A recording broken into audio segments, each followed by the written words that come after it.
आपके दुख का कारण कभी कोई दूसरा नहीं है, आपका मन आपके दुख का कारण है। अगर आपके जीवन में दुख है तो ये मत सोचिए कि कोई दूसरा हमें दुख दे रहा है, भाई दुख दे रहा है, कि पत्नी दुख दे रही है, पड़ोसी दुख दे रहा है। आदमी यही सोचता है कि पड़ोसी की वजह से मैं दुखी हूं, भाई के वजह से मैं दुखी हूं, माता पिता के कारण मैं दुखी हूं, गाड़ी नहीं है इसलिए दुखी हूं, मोबाइल नहीं है इसलिए दुखी हूं। ये सब बाहर के बनाए दुख हैं, और सच कहें तो मन ही आपका दुख का कारण है। अगर मन को आपने साध लिया, मन को अगर आपने ठीक कर लिया, कोई दुख नहीं।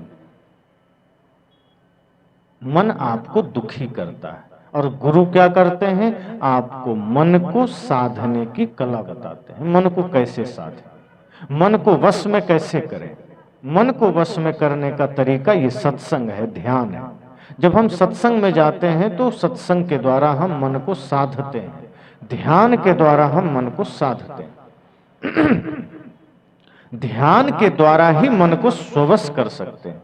आपके तमाम पारिवारिक सामाजिक झगड़े को मिटाने का एकमात्र साधन सत्संग है, ध्यान है।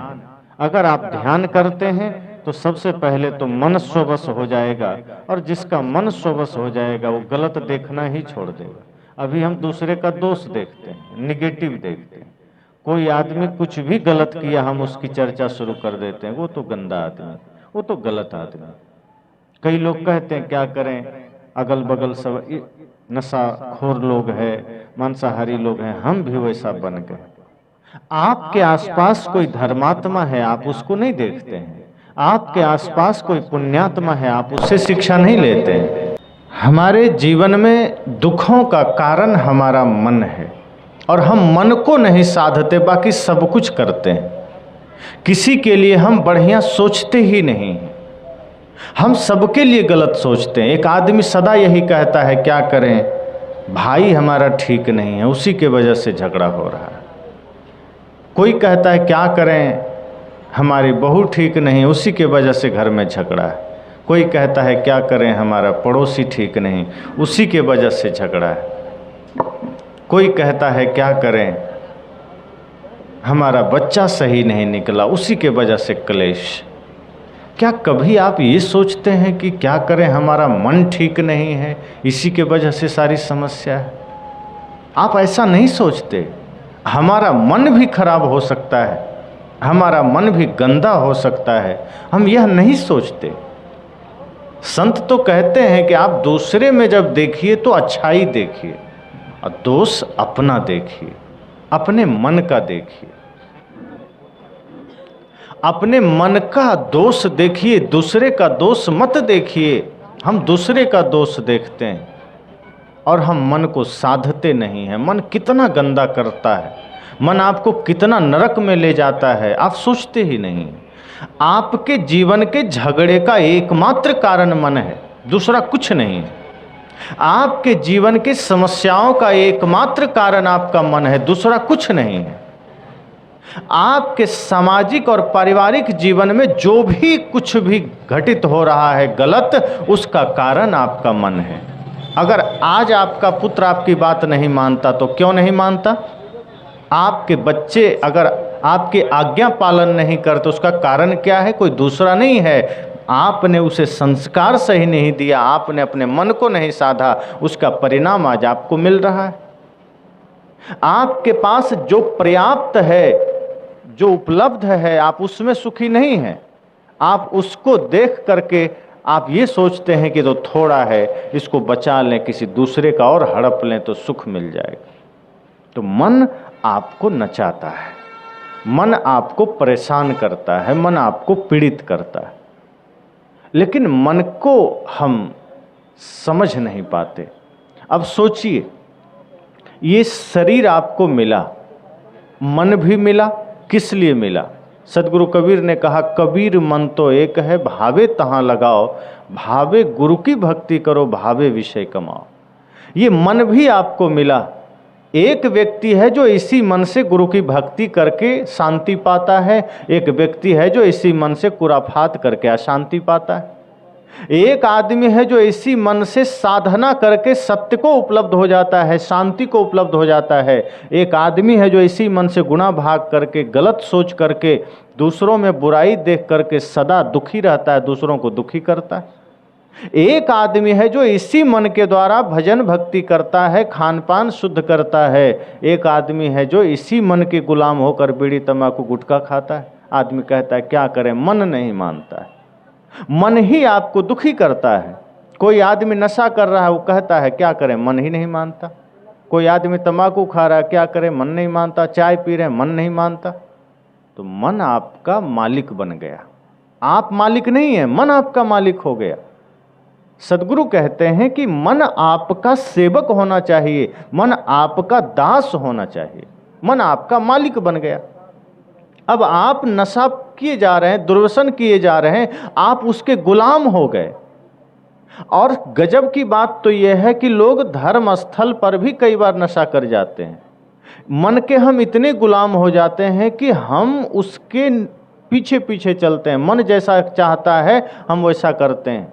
मन को हम साधने की चेष्टा नहीं करते, मन को नियंत्रित करने की चेष्टा नहीं करते, मन के अधीन हम हो जाते हैं। मन जब चाहा आपसे गाली दिलवा दिया। आप गाली देना थोड़े चाहते हैं। कौन है जो कहता है कि हम गाली देना चाहते हैं? नहीं देना चाहते। कितने लोग हैं जो कहें कि हाँ हम शराब पीना चाहते हैं, नशा करना चाहते हैं, माता पिता से झगड़ा करना चाहते हैं, सब कहेंगे नहीं हम ये चाहते नहीं हैं। किसी से मैं पूछूंगा आप क्रोध करना चाहते हैं, आप कहेंगे नहीं हम क्रोध नहीं करना चाहते। पता नहीं ये मन कैसे करवा देता। मतलब आपसे ज्यादा ताकतवर आपका मन बन बैठा है। जब चाहा मन आपसे गलत करा लिया। ये मन को फिर आप क्यों नहीं साधते? हम सब कुछ साधते हैं, मन को नियंत्रित क्यों नहीं करते? सारे समस्याओं का कारण हमारा मन है, दूसरा कोई कारण नहीं। आप ये मत सोचिए कि धन नहीं है तो हम भजन नहीं कर पा रहे, ये मत सोचिए कि धन नहीं है तो हम धर्म नहीं कर पा रहे, ये मत सोचिए कि हमारा परिवार ऐसा वैसा हो गया तो घर नहीं है, परिवार नहीं है, गाड़ी नहीं है। बाहर कोई कारण नहीं। मैंने कहा ना, भक्ति करनी हो तो सिर्फ मन का शुद्ध होना जरूरी है, भक्ति करनी हो तो मन का स्ववश होना जरूरी।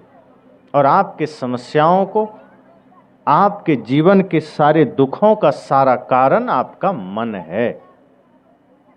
इसलिए सदैव आदमी यही कहता है क्या करें, हम क्रोध करना तो नहीं चाहते थे लेकिन मन नहीं माना, हम नशा करना तो नहीं चाहते थे लेकिन मन ही नहीं मानता, हम गाली देना तो नहीं चाहते थे लेकिन मन नहीं माना। तो ये मन क्या बला है भाई? मन को कैसे साधेंगे, मन को कैसे स्ववश करेंगे कि आपके जीवन में जो भी दुख है, परिवार में जो भी दुख है, वो आपके मन के कारण है। और मन सदैव निगेटिव सोचता है, नकारात्मक सोचता है। मन आपको सदैव गलत रास्ते पर ले जाता है। वो सदैव, जैसे आप देखेंगे कहीं गंदगी हो तो वहां मक्खियां बैठती, मक्खियों की आदत है गंदगी पर बैठने की। मक्खियां, लेकिन वहीं मक्खी के जगह पर मधुमक्खी को आप जानते हैं, मधुमक्खी कभी गंदगी पर नहीं बैठती, वो फूलों पर बैठती। बस थोड़ा सा फर्क है, एक में मक्खी है, एक मधुमक्खी है। तो आपका मन अभी मक्खी बना हुआ है, वो गंदगी पर बैठता है। और जैसे ही आप ज्ञान, ध्यान, सत्संग का सहारा लेते हैं, आपका मन मधुमक्खी हो जाता है। फिर वो कभी गलत जगह में नहीं जाता, फिर वो गलत लोगों के पास नहीं जाता, फिर वो गलत जगह में नहीं बैठता, फिर वो दूसरों की बुराई को नहीं देखता, फिर वो नकारात्मक नहीं सोचता, फिर वो सकारात्मक हो जाता है। फिर वो जहाँ भी जाएगा कुछ अच्छा लेके आए। कबीर साहब ने कहा है ना, सार सार को गही रहे देई असार बहाए, कि जहाँ भी सार है, जहाँ भी सही है, उसको ले लेना है। संत तो यहाँ तक कहते कि अगर कोई आपके सामने बहुत ही बिगड़ा हुआ आदमी है, कोशिश करिए वहां से भी कुछ अच्छा लेने का, आप उसमें गलत मत देखिए, अपनी दृष्टि को खराब मत करिए। अगर आपने अपनी आंखें खराब कर ली, अपनी दृष्टि खराब कर ली, तो मिलेगा क्या? वो तो बिगड़ा हुआ है ही, वहां से बुराई लेके अपने को भी बिगाड़ ली। जैसे शहर में आप जाते हैं तो कूड़ादान लगा रहता है, एक तो गीला कचरा वाला, एक सूखा कचरा वाला। तो आप जो भी कचरा होता है उसमें आप डाल देते हैं। लेकिन कोई आदमी ऐसा करता है कि बाजार से सामान ले आ रहा है, सोचता है चलो भाई सब्जी खरीद लिए, कपड़े खरीद लिए, जूते खरीद लिए, मिठाई खरीद लिए, कूड़ादान से थोड़ा कचरा भी घर लेते चले, कम पड़ गया है कचरा, कोई सोचता है क्या? बल्कि और जो भी कचरा साथ में होता है उसमें डाल देता है, कचरा कभी इकट्ठा नहीं करता। लेकिन हम और आप अपने दिमाग में कचरा भरते चले जा रहे हैं। बाहर के कचरे को आपने कूड़ादान में डाल दिया, लेकिन किसी की बुराई जब आप देखते हैं तो क्या होता है, उसकी बुराई जैसे ही देखे उसकी गंदगी आपने अपने कचरे मन में, मस्तिष्क में डाल दिया। ये दिमाग, ये मस्तिष्क कूड़ादान नहीं है। इसमें आप दूसरे का कचरा मत डालिए, आप इसमें दूसरे की बुराई मत डालिए। अगर आप दूसरे की अच्छाई को देखेंगे तो दूसरे की अच्छाई आपके मन में आएगी। अगर आपने दूसरे की बुराई को देखा तो उसकी बुराई आपके मन में आएगी। अगर आपने दूसरे की निंदा की, दूसरे की शिकायत की, दूसरे की चुगली की, तो वही आपके मन मस्तिष्क में आएगा। इसलिए कोशिश करिए कि मन को कभी भी कचड़े में मत जाने दीजिए। अगर ये दूसरे के कचड़े में जाएगा, दूसरे का गलत देखेगा, तो आपके इस दिमाग में फिर गंदगी भरेगी, कोई रोक नहीं सकता। और जिस दिमाग में कचरा भर जाए, फिर वहां से सही चिंतन हो ही नहीं सकता, वहां से पवित्र चिंतन हो ही नहीं सकता। फिर आप किसी के लिए अच्छा नहीं सोच पाएंगे। ना तो आप अपने पुत्र को सही शिक्षा दे पाएंगे, न भाई का भाई से प्रेम हो पाएगा, न पिता का पुत्र के प्रति, न पुत्र का पिता के प्रति, न शिष्य का गुरु के प्रति, न पड़ोसी का पड़ोसी के प्रति। फिर आप विवाद का माहौल खड़ा करेंगे, फिर सदैव शंका में जिएंगे। फिर बड़े भाई को लगेगा छोटा मेरे साथ गलत कर रहा है, छोटे को लगेगा बड़ा गलत कर रहा है। बहू को लगेगा सास मेरे साथ व्यवहार सही नहीं कर रही, सास को लगेगा बहू नहीं कर रही। फिर वो गलत सोचते रहेंगे, निगेटिव सोचते रहेंगे, फिर आप सही नहीं सोच सकते। इसलिए संत जन कहते हैं, आंखें जहां भी ले जाइए सही देखिए, सही चीजें ग्रहण कीजिए। कोशिश करिए हमें मधुमक्खी बनना है, लोगों से अच्छी बातें सीखनी है। अगर आप मोबाइल ही देखते हैं, मोबाइल में बढ़िया बातें देखिए, संत महापुरुषों का विचार सुनिए। लेकिन हमारी दृष्टि ऐसी हो गई, हम दूसरों का दोष देखते हैं। हम कहीं बैठे हैं, कहीं जा रहे हैं, किसी पर नज़र पड़ी, हम ये नहीं सोचते कि चलो ये भी अच्छा हो सकता है, कुछ अच्छा कर रहा है, कोई सफल हो गया, हम उसके लिए तुरंत गलत सोचने लग जाते हैं। तो सबसे पहला तो यह सोचिए, आपके जीवन के दुखों का कारण आपका मन है, कोई दूसरा नहीं है। आपके जीवन के समस्याओं का कारण, आपके झगड़े का कारण आपका मन है। अब आपके भाई भाई के बीच अगर कोई विवाद चल रहा है तो ये किसी दूसरे के वजह से नहीं है, आपके ही मन के वजह से है। जैसे ही आप मन को निर्मल करते हैं, जैसे ही आप मन से सकारात्मक सोचना शुरू करते हैं, सारे झगड़े मिट जाते हैं, सारे विवाद मिट जाते हैं। आप जिस घर में रहते हैं वो आपका घर ही मंदिर है। आप उस घर को अगर मंदिर के भाव से देखेंगे तो मन में कोई कचरा नहीं आएगा।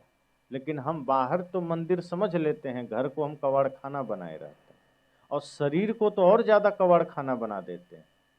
प्रकृति ने जो इतना खूबसूरत शरीर दिया है, आपने उसको कबाड़ खाना बना दिया। कैसे? मैंने कहा ना कि बाहर के कूड़ादान में आप सारा कचरा डालते हैं, और इस शरीर में क्या डालते हैं?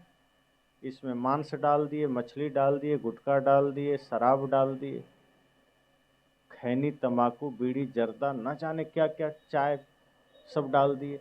और ये तो बाहरी चीज हुआ। उसके बाद आप क्रोध, काम, लोभ, मोह, अहंकार, गाली, अपशब्द, ये सब भी डाल दिए। आप सबका शरीर भी तो मंदिर है। ऋषियों ने कहा, देह देह देवालय स उच्यते, कि देह को ही देवालय कहा है। ये सबका जो देह है ये मंदिर है। अब देखिए मंदिर कैसा होता है, मंदिर में चबूतरा होता है, तो जब आप पालथी मारकर बैठते हैं तो आपका ये पालथी भी तो एक चबूतरा हो गया, और चबूतरे पर मंदिर बना होता है। तो आपका जो ये शरीर है, धड़ है, ये पूरा भाग, ये मंदिर का समझ लीजिए भाग हो गया। अब मंदिर में गुंबज बना होता है, गुंबद, तो ये जो सबका सिर है ये मंदिर का गुंबद हो गया।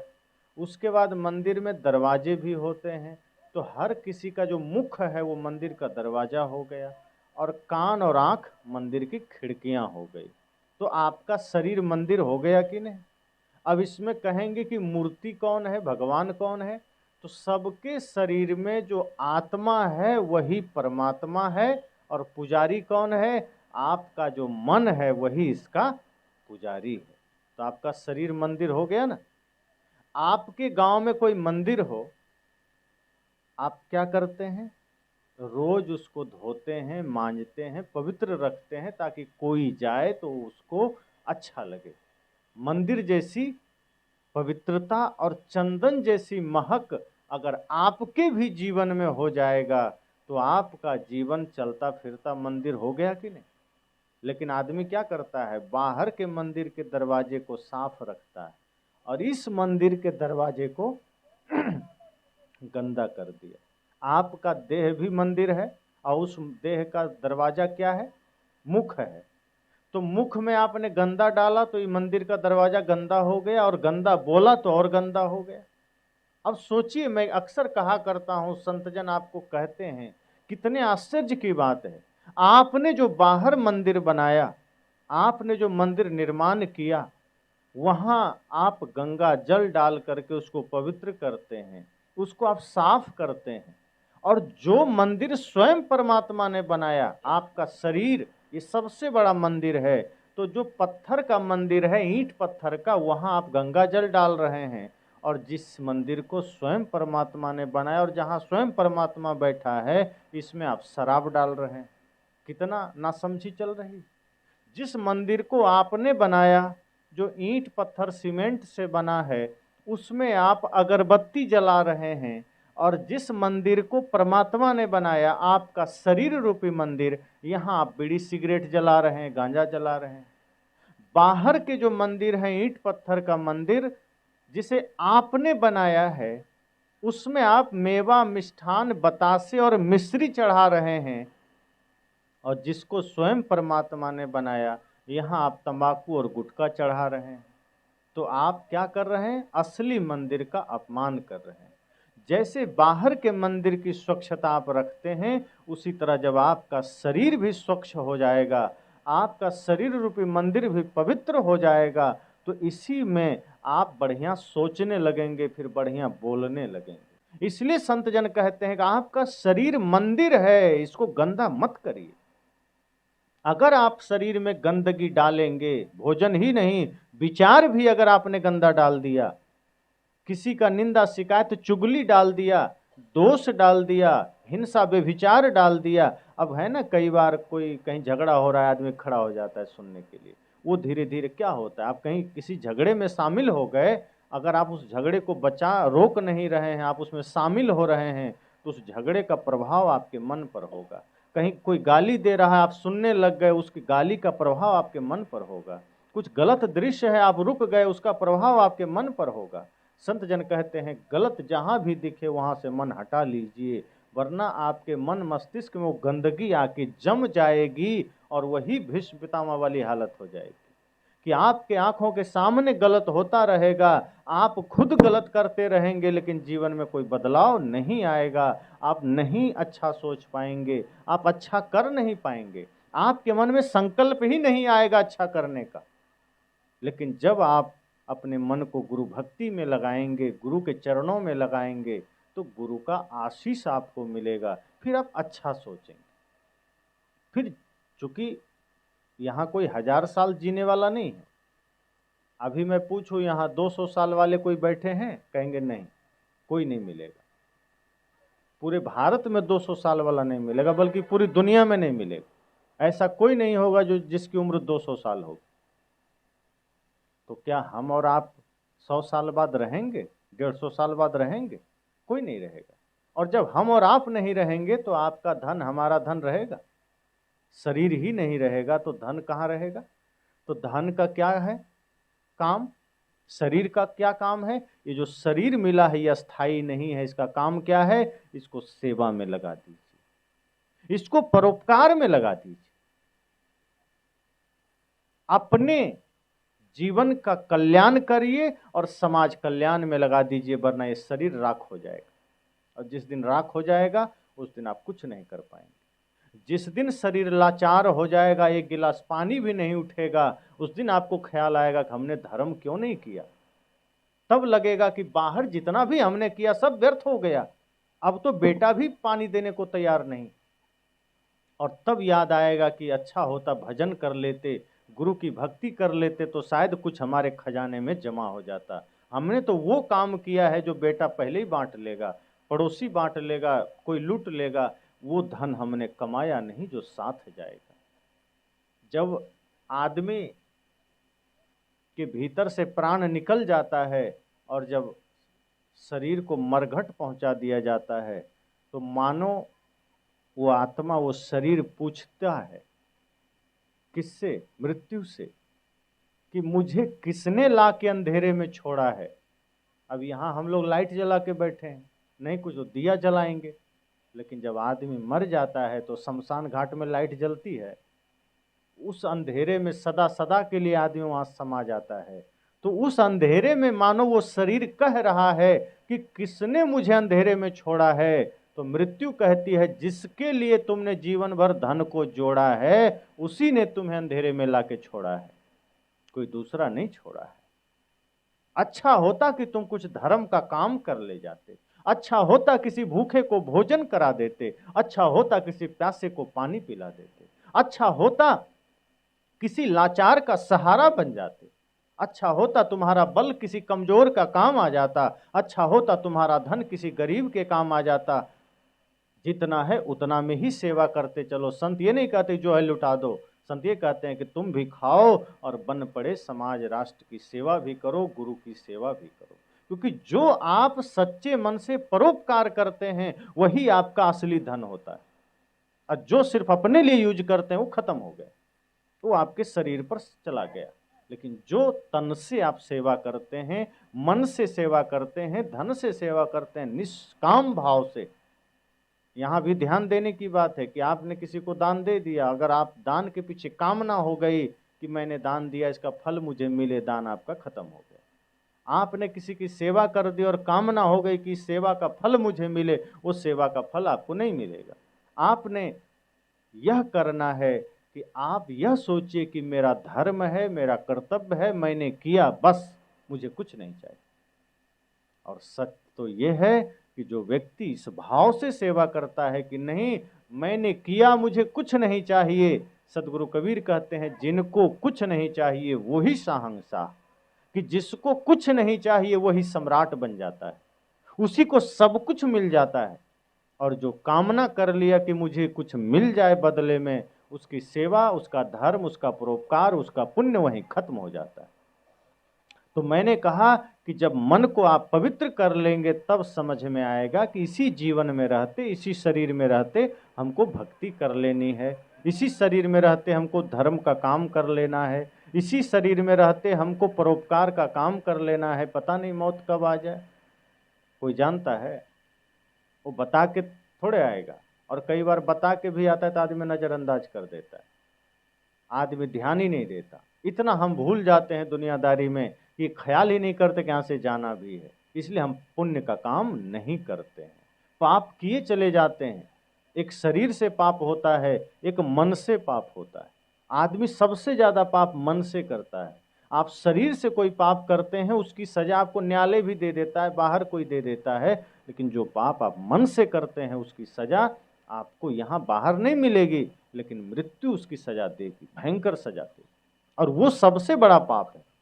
संत जन तो यहाँ तक कहते हैं कि आप किसी की हत्या कर दिए, आप किसी के साथ गलत कर दिए तो वो तो उसी समय हो गया, लेकिन अगर आपने मन से किसी के लिए गलत सोच लिया तो इतना भयंकर पाप है कि जन्म जन्म तक उसकी सजा मिलेगी आपको, वो नहीं मिटेगी। इसलिए मन से भी गलत नहीं सोचना है, लेकिन मन को सकारात्मक बनाएंगे कैसे? ऐसे ही सत्संग। सकारात्मक सोच पैदा हो गई दिनेश जी के मन में, सत्संग रख लिया।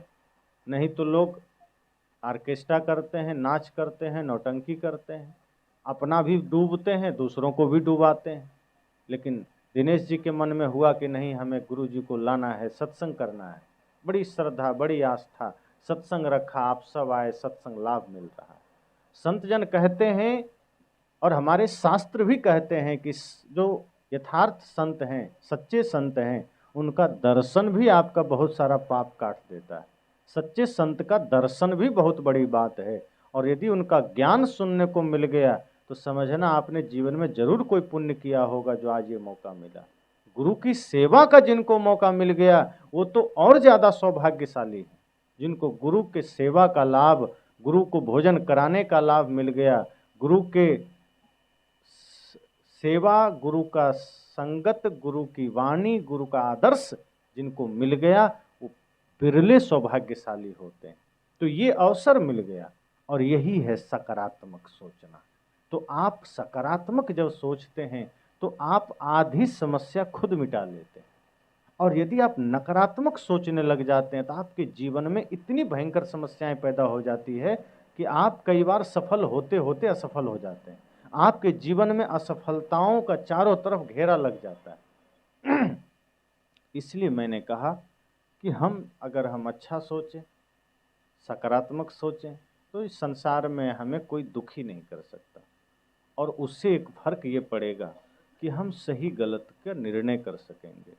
हम मन के गुलाम होते चले जाते हैं, मन हमारा मालिक बन गया, और जब मन मालिक बन जाता है तो गलत ही गलत हमारे जीवन में हम करते हैं, सही नहीं करते हैं, क्योंकि मन सदैव हमसे गलत करवाता है, मन कभी सही करवाता ही नहीं।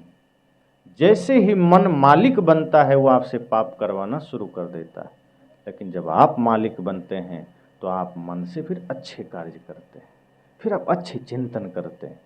और जो व्यक्ति अच्छा सोचता है, जो व्यक्ति अच्छा कार्य करता है, वही इस धरती पर अमर बनता है, वही इस धरती पर पुण्य अर्जित करके जाता है, दूसरों को भी प्रेरणा देता है। आज हम वही संकल्प लें। आज पहले दिन में आप सबके लिए मेरी यही मंगल कामना है, शुभकामना है कि हम सब भी अपने जीवन में जहाँ भी देखें अच्छा देखें, जिधर भी दृष्टि ले जाएं अच्छे से हम उसमें गंदगी ना देखें, हम किसी की बुराई ना देखें, हम उसकी अच्छाइयों को देखें। जब हम दूसरे की अच्छाइयों को देखते हैं उससे हमारे जीवन में अच्छाइयाँ बढ़ती है, घटती नहीं। हम क्या करते हैं, कूड़ेदान की तरह अपने मन मस्तिष्क में गंदगी भरते चले जाते हैं, भरते चले जाते हैं। और जब हमारा मन मस्तिष्क गंदगी से भर जाता है तो इतना भयंकर दुख जीवन में शुरू होता है, वो हम मिटा नहीं पाते। तभी आपका मन गंदा हुआ, भाई से झगड़ा हो गया, आपका मन गंदा हुआ, पड़ोसी से झगड़ा हो गया, आपका मन गंदा हुआ, सास बहू के झगड़े हो गए, आपका मन गंदा हुआ, आप असावधान होने लगे, मन गंदा हुआ, सारे पाप होने लगे। फिर शरीर से पाप ही पाप होगा। आपके पास धन है, धन का गलत उपयोग करेंगे। जैसे ही मन गंदा हुआ, आपके पास विद्या है, आप विद्या का गलत उपयोग करेंगे। आपके पास कोई कला है, कला का गलत उपयोग करेंगे। आपके पास सामर्थ्य है, आप उस सामर्थ्य का गलत उपयोग करेंगे। आपका मन सही और गलत हो जाए, उसी से बहुत कुछ बदल जाता है। सही हो गया तो आपके पास धन का सदुपयोग होना शुरू हो जाता है। जैसे किसी के पास तलवार है या चाकू मान लीजिए, तो कोई आदमी अगर चोर है और उसके पास गलती से चाकू हाथ लग गया उसको, तो चाकू से क्या करेगा? सब्जी काटेगा कि किसी की जेब काटेगा। अगर चोर के हाथ चाकू लग जाए तो सब्जी नहीं काटता, वो किसी की जेब काटता है, और जेब काटते काटते कहीं पकड़ा गया तो गर्दन पर भी चला देता है। लेकिन वही चाकू किसी डॉक्टर के हाथ लग जाए तब क्या करता है? वो ऑपरेशन करके शरीर के गलत भाग को बाहर कर देता है, पीड़ा को खत्म कर देता है, सर्जरी करके आपके कष्ट को हर लेता है। चाकू वही है, डॉक्टर के हाथ लगा तो आपके कष्ट को हर लिया, और चोर के हाथ लगा तो क्या किया? जेब काट लिया। एक ही बंदूक है, आतंकवादी के हाथ लग गया तो निर्दोषों को मार देता है, और सेना के हाथ में है तो पापियों को मारता है, देश की रक्षा करता है। यही फर्क है आपके चिंतन का। अगर आप सकारात्मक सोचते हैं तो वस्तुएं सार्थक हो जाती। फिर वही चीज़ें जो कोई गलत इस्तेमाल कर रहा है उसका सही इस्तेमाल होना शुरू हो जाता है। आप एक एक चीज़ देख सकते हैं। वही धन फिर आप धर्म के लिए खर्च करने लग जाएंगे। अगर आपका मन सही है तो वही बल आपका असहाय के लिए आप खर्च करेंगे, वही विद्या आप अनपढ़ के लिए खर्च करेंगे, वही धन आप धर्म के लिए खर्च करेंगे। लेकिन मन गंदा है तो आपका बल, आपकी विद्या, आपका शक्ति, आपका सामर्थ्य सब पाप में चला जाएगा। आप सबसे पाप ही पाप करेंगे। इसलिए सत्संग आपके मन को निर्मल करता है, आपके भीतर सकारात्मक सोच पैदा करता है। फिर आप राष्ट्र के बारे में सोच पाएंगे। तब आपको लगेगा कि जिस देश में हमने जन्म लिया है, हमारा कुछ कर्तव्य है, कुछ फर्ज है। खा पी के ऐसे ही जीवन गंवा के नहीं जाना है। फिर आपको लगेगा कि जिस देश में हमने जन्म लिया है, हमें अपने बच्चों को सही सीख देनी है। इस देश के प्रति हमें अपना कर्तव्य निभाना है, हमें अपना दायित्व निभाना है। और जब आप एक एक व्यक्ति अगर सकारात्मक सोचने लग जाए तो एक व्यक्ति सही होने से फिर धीरे धीरे 1 से 2, 2 से 5, 5 से 20, 50 लोग सही होते हैं। फिर एक समाज, एक गांव सही हो जाता है और धीरे धीरे वही देश धर्म प्रधान देश बन जाता है, विश्व गुरु बन जाता है। तो हम सब अपने समाज के निर्माण में सहायक बन सकें, ये संकल्प हमारा हो। ऐसा कुछ न करें कि हमारा कोई कर्म समाज राष्ट्र निर्माण में बाधक बन सके। हम अपने जीवन में वो धर्म, वो ज्ञान, वो ध्यान धारण कर सकें, वो सम्यक दर्शन धारण कर सकें, जिससे हम समाज के लिए सही दिशा प्रदान करने में सहायक बने। आप माता पिता हैं, अगर आप ठान लें तो आपके बच्चे में सही संस्कार आ जाएंगे। अगर आप ठान लें तो इन्हीं बच्चों में से कोई श्रवण कुमार जैसा बन जाएगा, कोई भगत सिंह जैसा बन जाएगा। और अगर आप नहीं ठाने तो इसी में से कोई लादेन बन जाएगा, कोई कसाब बन जाएगा, इसी में से कोई जयचंद बन जाएगा। इसलिए अगर आप ठान लेंगे, एक माँ एक पिता मिलकर अगर ठान लें तो वो अपने बच्चे को महाराणा प्रताप भी बना सकता है, अपने बच्चे को वीर शिवाजी भी बना सकता है, अपने बच्चे को राष्ट्रभक्त बना सकता है। और अगर वो संकल्प उसका गलत है, सिर्फ बस मेरा तेरा में जा रहा है, खाने पीने में जा रहा है, दुनियादारी में जा रहा है, तो फिर आपके बच्चे आपको वृद्धाश्रम पहुंचा देंगे और समाज के लिए वो कलंक बनेंगे। इसलिए सोच लीजिए कि आप वृद्धाश्रम में बिताना चाहते हैं या सुख से जीना चाहते हैं। सुख से जीना है तो अभी से जाग जाइए, अपने मन को भी निर्मल कीजिए और अपने बच्चों में शुभ संस्कार डालिए ताकि वो श्रवण कुमार बन के आपकी सेवा कर सके। इसी मंगल कामना के साथ वाणी को विराम देता हूँ।